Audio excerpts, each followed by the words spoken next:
So we're here with Nathan today, and he has a med use card in Colorado with specific subcategories under it for his expanded level of plants. Could you describe that, Nathan? So because of my I guess disorder, I have degenerative disorder, and I had issues with a break earlier in my age. So with that, I was allotted a higher plant count for to grow basically a stronger medical value plants because they yield lower amounts of basically medical medicine.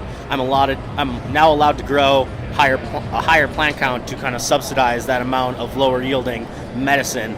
And in the terms of now, I'm extracting my plants for concentrates and edibles for more pure medicine. I'm not actually ingesting flowers, so I need to be concentrating my plants. So I need more plants to basically make my medicine, and that's basically an underside, not an underside, but it's allotted within basically the doctor-patient privilege that they can allot you higher plant counts to kind of cope with your certain medical condition. So Nathan, what is the plant count that you can then have? I personally have a 24 plant count. I know other patients that have anywhere between 50, 75, upwards of 99 is the highest plant count I know of. Because they have to make a concentrate to bring enough THC into their body to actually mitigate the condition that they have. Exactly, and if you're growing strains that produce only certain THC profiles for your specific pain, but they don't yield enough, you need to be allotted a higher plant count to compensate for that, so you can then provide yourself with enough medicine, or to provide other people with enough medicine that you can then be a caregiver for if you want to take the caregiver route and start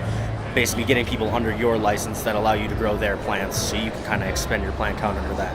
A couple other ways to kind of expand the amount of plants you're legally entitled to under the doctor-patient privilege.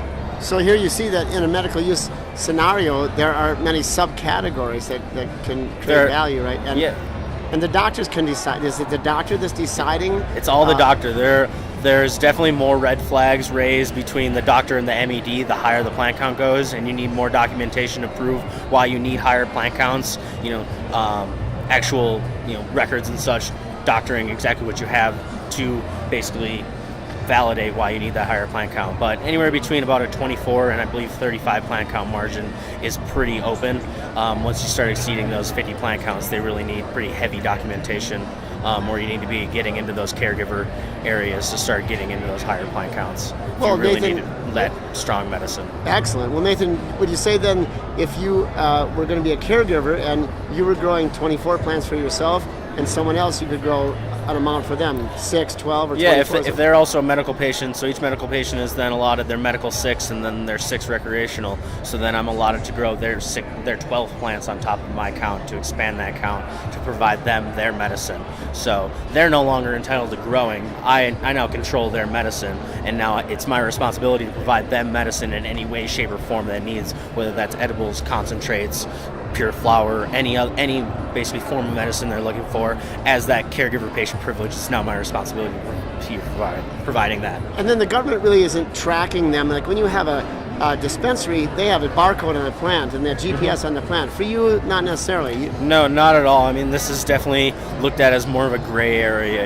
It's definitely still in the medical bounds because you are covered under all the medical laws and you are operating within their realm, but you are not being tracked in terms of exact numbers and such. So with that 24 plant count, it also says so they registered either 24 plant count or they raise the amount of dry weight material you have. So if you're not actually a purchaser of dry weight material, you're allotted all the yield off your 24 plants, no matter how much that is, whether that's above that ounce limit they were giving you or not. You are entitled to that amount of plants, which then also entitles you to be extracting that into concentrates to be kind of reducing that amount of. Excellent. And then you said something also about whether it's medical use or recreational use, you can actually give cannabis to a friend or another person up to a certain amount? Yeah, if it's person to person and for recreational, just a donation of or a gift of cannabis is well within the realms of the legal bounds. In terms of receiving anything back, the only forms of basically that I can take back is a donation for my time and what I've put into growing that in terms of nutrients and such. That's the only thing I'm allowed to be receiving back from my product. I'm not allowed to take cash physically in exchange for my product. It needs to be a donation for my time in exchange for that product. It's not a financial transaction. But in terms of just gifting product, that's up to, I believe, as a recreational amount, a couple ounces is within full legal rounds. If it's medical to medical, you're allowed to transfer, up to the amount of dry weight specified on your card. Well, that's outstanding. That's the most coherent description of all these subjects I've ever heard. Thanks so much, Nathan. Glad I could put everything together a little bit for you. Very much. Have a good day, my friend. You too. Thanks so much.